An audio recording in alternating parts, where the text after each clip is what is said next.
Ladies and gentlemen, please welcome our moderator, tax and economics reporter, The New York Times, Jim Tankersley, and his distinguished panel.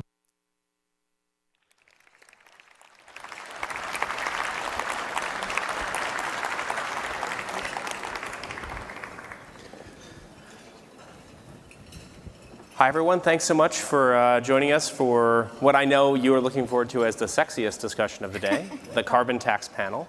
I have a great crew up here, and I'll just very quickly go through. So Aparna is a resident scholar in economic policy at the American Enterprise Institute. Adele is a senior fellow and policy director of the Climate and Energy Economics Project at Brookings. And Terry's the senior advisor for the CBO. But what you really need to know about them is they're all super versed in the details and intricacies of this question of how do you tax the externality that is carbon dioxide and carbon pollution, and how does that affect the economy, the fiscal outlook, and consumers up and down the income spectrum. I can see already that we're very excited for these topics. So very briefly, I love talking about carbon taxes because I'm a former energy reporter who now gets paid to write about taxes for a living. And so I would be excited if we just talked about climate change and the ways in which a market-based solution might actually be able to mitigate some of the damages from it in the future. But it's even more than that today. We are going to talk also about distributional tables.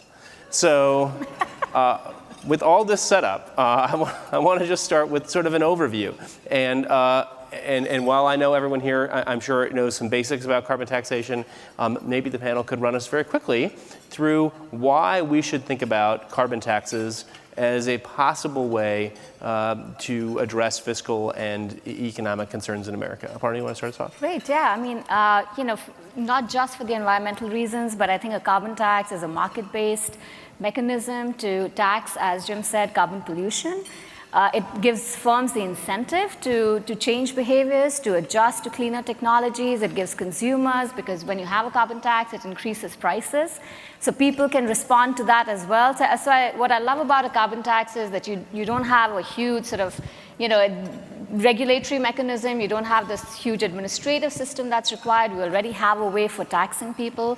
You can do a carbon tax easily and get the required, goal, which is to cut carbon pollution to reach our environmental goals, and at the same time, incentivize people to adopt the right behaviors to getting there. Adele, can you sort of walk us through how it works and what sort of results we would expect right away? Sure. So the basic idea, we call it a carbon tax, but it would be a tax on the greenhouse gas emissions more generally, for which you can identify and measure emissions and a responsible party for those emissions. So we could cover the vast preponderance, well over 80% of our emissions by taxing around 2,000 entities. So this would be a very administrable tax. It's an excise tax, just like other energy excise taxes the federal government has. And it would, I think most economists who study this would agree that the most efficient way to do it is to impose the tax on the carbon content of fossil fuels in the choke point of the distribution system. So you minimize the number of taxable entities. And then that flows through the economy, and it changes the relative prices of different fuels and activities and goods and services according to how much emissions are in their supply chain. And that's exactly what gives the efficient incentives that Aparna was just describing. So that's how it would work. It would be, like I said, very administrable. It would be very efficient. And it would be pro-growth. I mean, this is one of the few taxes that we can contemplate that would provide net benefits to the economy as well as substantial revenue sources. And that's at least twofold. One is, as Aparna mentioned, we're reducing the threat and damages of global climatic disruption and ocean acidification. And we're also supplanting less efficient, more costly regulations. Terry, can you talk us through how this sort of fits into a fiscal context? Sort of what are the possibilities fiscally from a carbon tax, and what sort of are the alternatives to it, and how does it sort of fit into that sphere? Sure. Well, a carbon tax, the amount of revenue that would be raised by a carbon tax depends crucially, of course, on what the initial level of the tax is and how quickly it increases over time. In 2016, CBO looked at the effects of a carbon tax that would start at $25 a ton, increase at a real rate of 2% annually. And we estimated that that would raise a little less than $1 trillion over its initial 10 years. So that's a significant amount of revenue. For comparison purposes, CBO's most recent outlook estimated that the corporate income tax would generate about $4 trillion in revenue over a decade, so it's about 25% of that. As Aparna and Adele have already mentioned, there's trade-offs with all policies, but one of the advantages of a carbon tax relative to other methods of reducing emissions is that it tends to be a relatively efficient way to achieve emission reductions, in that it creates a uniform incentive throughout the economy for all households and businesses to undertake emission reductions that cost less than the level of the tax. Another thing I'm sure we'll end up talking about more today is that because it raises a substantial amount of revenue, the ultimate effect that the carbon tax has on the economy depends on how that revenue is used. Right. So I want to talk about a little bit. So these are the upsides. This is the way they can fit in. The downside, there's two big downsides. One is nobody likes carbon taxes because no one likes paying more money for gasoline or other sources of energy. And number two, the people who are hit with the carbon tax, from research that I have been reading that you all have done and from others, are disproportionately poorer than from other taxes. It looks like it's a regressive tax. So let's take those in reverse order. Start with the regressivity question. The tax debate this last fall centered a lot on questions of how progressive it might be, and Democrats, who are the ones who presumably would be the sponsors of a carbon tax, were the loudest about regressive taxation. So how could you design a carbon tax to meet the concerns of people worried about progressivity? That's a great question, Jim, and that's one we often face with a carbon tax. Why advocate for something that's going to disproportionately hurt poor people? And it is true, the research that all of us have done does support that idea that yes, a carbon tax is regressive. When you take into account the fact that a carbon tax would raise prices of nearly every good that people consume in the economy, you do find that a tax would disproportionately make lower income households worse off.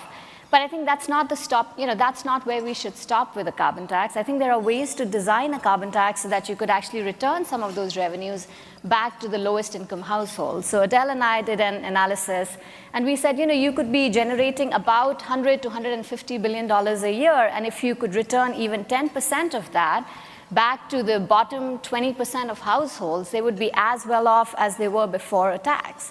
So there are ways to design a tax so that you could redistribute directly. We've also talked about, most recently in the context of the tax debate, when we were looking at the tax bill that was going through Congress, and we said, this is going to add more than $1 trillion to the deficit. Well, a carbon tax could plug that hole. As Terry just mentioned, you could add $1 trillion with a carbon tax. At the same time, you could do more on programs such as the Earned Income Tax Credit. You could use a chunk of the revenues, which would be very minimal, to expand the EITC. Again, we've done some analysis of that, and that would directly help poor working adults in the economy, or you could simply redistribute. So I think there are ways to design it. I don't think the conversation should stop at, a carbon tax is regressive, and that's it, we don't need to talk about it. You can do a lot with that money that would eventually find its way back to people and keep them whole. Well, and I would add, too, is one shouldn't look at the distributional outcome of this tax in isolation, because there are distributional outcomes of climatic disruption and the damages associated with extreme weather events and other outcomes that would be mitigated by this tax, especially, and I believe one of the most powerful things about the tax I should have mentioned earlier is how diplomatically powerful it would be.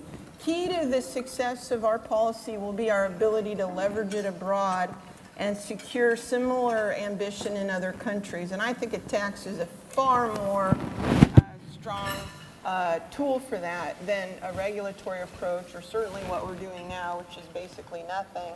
But I would also say there's a distributional outcome to the regulatory alternative to a carbon tax. And so I think one of the beauties of a carbon tax is you do have revenue that you can then target to those who are disproportionately harmed by the carbon tax. I'll give you an example. Coal-reliant workers and their communities are already suffering the downturn in the coal production in the United States. A carbon tax gives you revenue to assist those folks, which you don't have right now and which you wouldn't have under a regulatory alternative. Yeah, Terry? So, as Adele pointed out, I think when you think about what are the distributional effects of a carbon tax or any policy, it depends on what you're comparing it to. But just thinking about the effects of the tax itself, not accounting for its revenue, environmental benefits, or other regulatory approaches, I mean, a carbon tax would impose costs on the economy. It would either increase prices of goods and services that people buy, or it would reduce wages and profits on investments. So the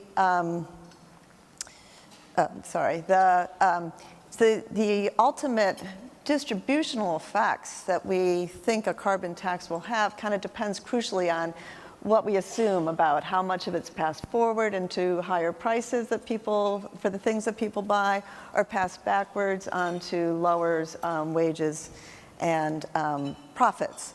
But regardless of that effect, most researchers do tend to find that the carbon tax is at least somewhat regressive. But the degree of regressivity varies greatly across studies depending on assumptions you make about whether it is passed forward or backwards. And even if you assume it's passed forward, assumptions you make about how you deal with kind of a perplexing puzzle about a gap between reported consumption and reported income at the low-income households, which appears to be very kind of, there's a huge gap, and different researchers have different ways of trying to address that gap. So, but the basic idea is the farther down you are on the income spectrum, the higher percentage of your income you spend on energy. It's just you spend more on gas, you spend more to heat your home, and so I mean, the ads literally write themselves, and have in the past, we've seen, where if you vote to raise costs, energy costs, and people like hidden costs, they don't like actual costs, like transparent costs. So the regulations do add costs, but no one's taking a vote to, add to your gasoline bill there. But the worry is, how can you possibly sell a policy that you can very credibly say makes it harder for low-income workers to get to their jobs, while especially in combination with a tax bill that has just passed that had large incentives for business investment and for wealthier individuals with capital. Right, and which is why, our idea that what the tax bill missed, I think, was exactly the kind of, call it redistribution, or just, policies that were targeted towards lower income households, such as the EITC. I mean, it was surprising to me. Something like the EITC, the Earned Income Tax Credit Program, that basically supplements income at the lower end of the income distribution. So for every dollar you earn in the labor market, the government gives you cash. It's completely refundable, so you get the cash from the government. Something like that was never part of the tax bill, right? And which both parties tended to support, but it never made it into the tax bill. And so, one way that we thought you could address both the sort of the deficit hole or the gap in revenues that we were seeing in the tax bill was through a carbon tax, but at the same time pairing it with something like an EITC expansion. There's a lot of talk about let's expand the EITC to childless adults. Let's expand the EITC generally, because we know it's a pro-work policy. It's, we're not just handing people cash, but it gives them an incentive to stay in the labor market. And I think that has huge positive effects going forward. So why not have that be paired with the tax bill and with the carbon tax? And I think, we do need innovative thinking about how do we make a carbon tax work. But you're absolutely right. The status quo is there are regulations, and regulations are not costless. There are costs to regulations, and I think what we have going for a carbon tax is that you can understand the cost, you can see the cost, you can estimate the cost, you can do the distributional tables. We can't always do that with regulations, and that to me means that we should, we have our eyes open going into a policy like a carbon tax, whereas we don't as much with regulations. Well, and I think the people in this room should not be in the business of suggesting that we should address our policies through subterfuge. I think we have a clear challenge with climate change. A carbon tax addresses it in the most efficient way possible. We have ways to deal with the distributional outcomes, and we ought to take that challenge head on. I mean, what we have now is a regulatory seesaw that is probably the most grossly inefficient way to gradually address the challenge of climate change, because we need to steer long life capital deployment. And what we're going to do if we don't have new legislation is go from one regulatory agenda, and the next administration unravels it, and then we get another regulatory agenda, and that gets unraveled. And it should be in the minds of those who care about the U.S. economy and actually believe that the climate challenge is real to deal with the politics straightforwardly. One of the problems we have right now with the Republican Party, it's the only major political party on the face of the earth that denies the challenge of climate change. So I don't think that's sustainable at all. I think that party's going to need to change. And it's already changing when you look at the views of young Republicans. So if you're going to change, then use the market to solve the problem. To be clear, we do not see a lot of Democrats running on carbon taxation for everybody platforms right now. Well, I mean, they're up against a do-nothing agenda on the other side. So I think that when the American people finally get out of this stasis of wishing away the problem, and we're actually in the business of solving it, then one can have a rational discussion about what are the most efficient and cost-effective policies. Until we're there, I admit there are political challenges, but that's why we're doing the kind of research we do. I mean, we just issued a tremendous set of economic modeling results that all show that the incremental economic effects, whether it's measured by welfare or GDP, of even a fairly ambitious carbon tax are minimal. We're talking about just a few fractions of a % of economic growth over the course of 20 years. So really, that's the people who claim that this is going to be crushing to the American economy absolutely are not looking at the peer-reviewed literature.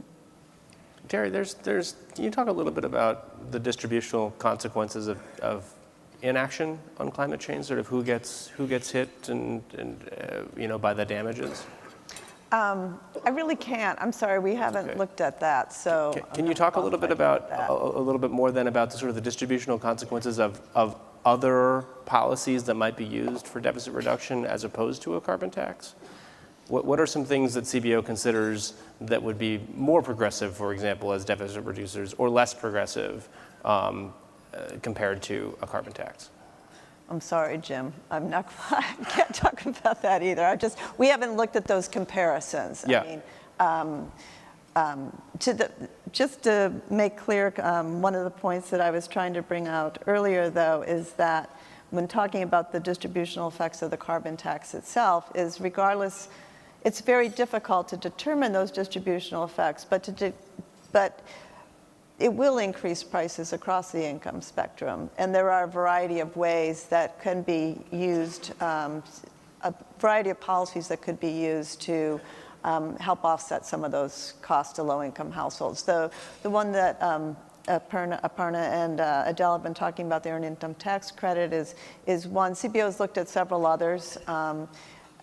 Increasing payments to households that receive SNAP benefits, which was formerly known as food stamps, having income tax rebates, payroll tax rebates. All those policies have trade-offs in terms of the percentage of low-income households that they will help. For example, the earned income tax credit has some nice features in that it creates incentives to work, but it's a narrower base of people that it helps than some other approaches. So, so there's just some of those trade-offs. Yeah, I guess that was what I was trying to get at with the second question, which you actually did answer. Which Oh, was, okay. which was sort of, is there a way to think about this holistically as not just a standalone policy, but as part of other policies where there are things that you can do with the proceeds that... Oh, absolutely. I mean, that's one of the points that when I was talking about the economic costs of the tax itself, as I pointed out, and as Aparna and Adele have also pointed out, it raises a substantial amount of revenue. So the overall effects, the net effect, depends on what you do with the revenue. So there are uses of the revenue that could reduce the ultimate costs that the tax would impose on the economy.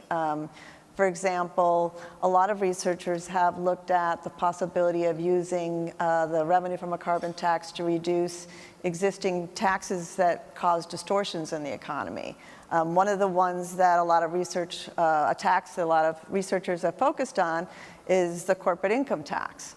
Of course, the benefits of reducing marginal tax rates depends on how high those tax rates are to begin with. And because we've just passed a tax act that has greatly reduced the marginal corporate income tax rate, the additional benefits of further reducing that are smaller than they otherwise would have been.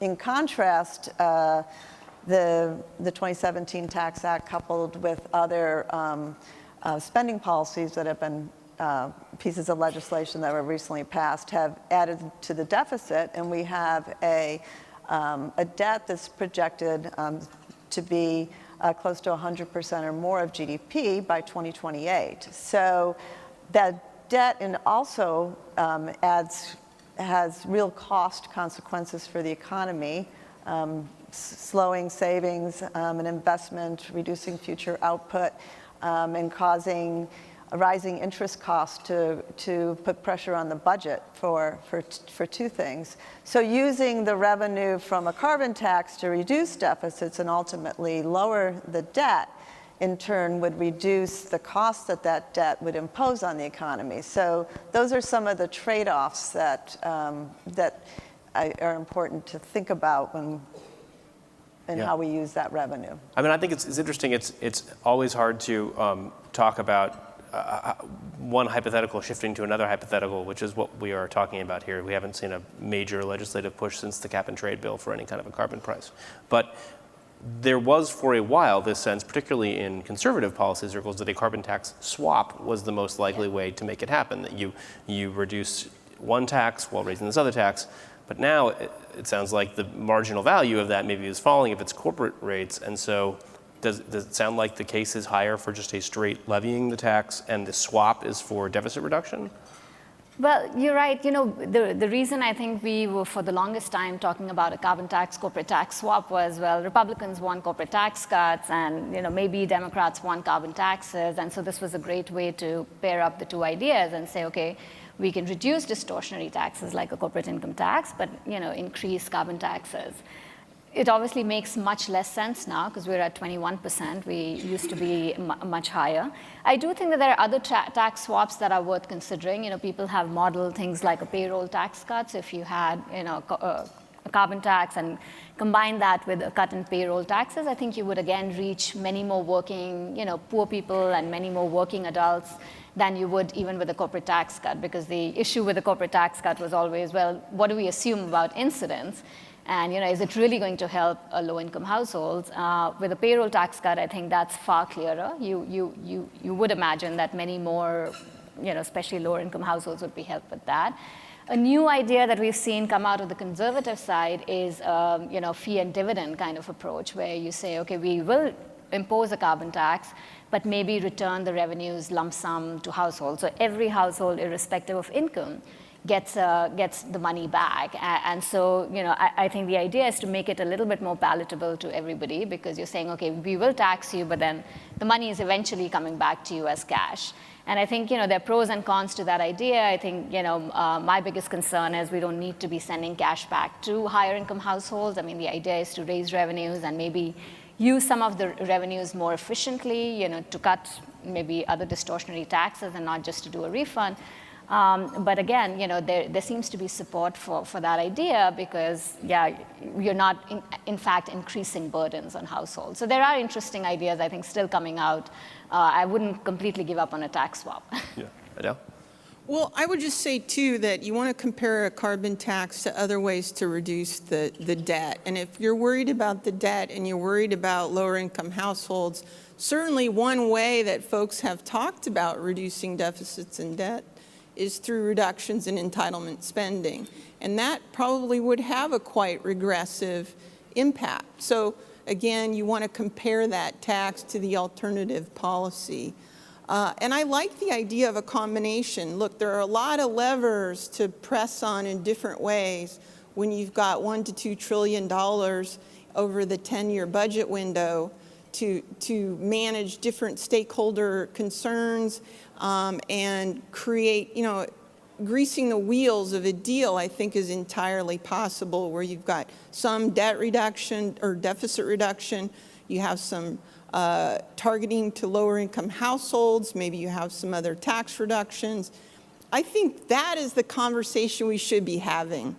And don't forget that the biggest distortion, perhaps of all, is the one of unaddressed climate change and the fact that we don't incorporate those external costs into prices in this country. And by fixing that distortion, we're already at a more efficient economy. Well, I think I'd like to push on that just for a little bit. I know that some environmental groups in particular would say that's a reason why you should levy a carbon tax and then use the proceeds to further fight climate change, for whether it's just to accelerate advanced energy deployment or whatever. That the idea is that this should be used for deficit reduction misses the magnitude of the climate problem. How do you think about that? Well, I wrote a nice paper, I think, that just goes through these issues with Donald Marin at the Tax Policy Center and Urban Institute. And we talk about the different ways one could use a carbon tax revenue, and we look at that question. Now, here's my view of it. If you have a carbon tax that truly internalizes the external costs of those emissions, then it doesn't make sense to take that revenue and either compensate people to do what they were going to do anyway as a result of the tax, or induce abatement that is more costly than the actual damages from the emissions. Neither one of those makes sense.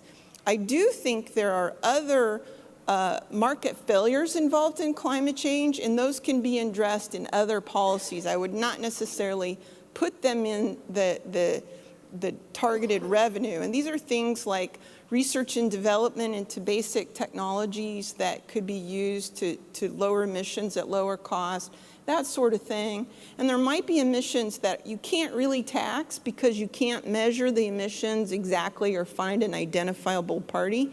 And there could be policies to address those emissions as well.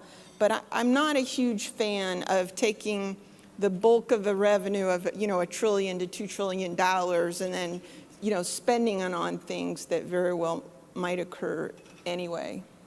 And Aparna, you hang out in the AEI cafeteria. You talk to a lot of other conservative scholars, right? Sorry, I hear they have a lot of cream-based soups. That's the big critique. Yeah, no, it's the critique of the AEI lunchroom. Yeah. True critique. True critique. But I'm curious. Do you see any changing in the thinking among conservative economists right now about the role both of deficits and debt with economic growth and the sort of potential growth concerns from a carbon tax and how all those fit together? So I would say that we've seen, a lot more interest in the idea. I wouldn't say we've had a lot of converts. Not everybody's out there proposing a carbon tax or supporting it. We do, often have conversations with people in Congress, and there does seem to be some higher level of interest. Again, it's a very politically, it's a very tough issue for people to push forward on. We're talking about a new tax. And even if I think, again, the way to maybe actually have it get more acceptability, we think, is trying to pair it with something that's better targeted towards lower income households. But, there is interest, but I wouldn't say it's crossed the threshold where we say, okay, this is politically something more and more people are willing to back. And honestly, even at AEI, there is wide disagreement about, should we are people supporting a carbon tax or not? There are scholars who disagree with me. I'm very supportive of a carbon tax. There are people who, will say, well, that's not ideal. It's not going to work out. You're giving more government, you're basically putting more government into everything, and that doesn't ever work out. And well, so I do think that there's much more interest. It just hasn't reached a tipping point. Great. Well, perfect timing. Thank you all so much. Thank you all for your attention, and enjoy the rest of your lunch. Thank you. Great job. Thanks so much.